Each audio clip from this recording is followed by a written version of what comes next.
I just sold this home in the Briarwood neighborhood of Santa Clara for $1.65 million in as-is condition, which included an old roof and $30,000 of foundation damage. Hi, I'm Vinicius Brasil with the Brasil Group and Keller Williams. The sellers of this home were trustees selling their family home.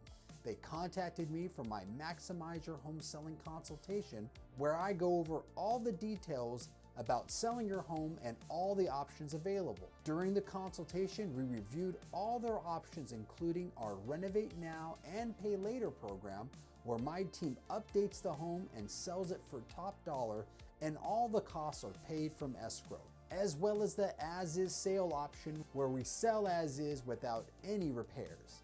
After considering the risks, costs, and potential return of each scenario, the sellers elected to accept an as-is offer for $1.65 million. Selling the home as is, we received 5 as-is non-contingent offers with a free rent back and a lower commission. The as-is sale relieved them of any potential risks and repairs or potential changes to the market.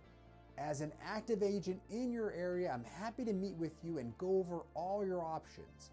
We'll discuss the current market, your property's current value, potential updates, associated costs, and the return on investment so you can make the right decision on the sale of your property. It's part of my free Maximize Your Home consultation, where we go over everything about your home and the selling options available. Contact me today to discuss your home.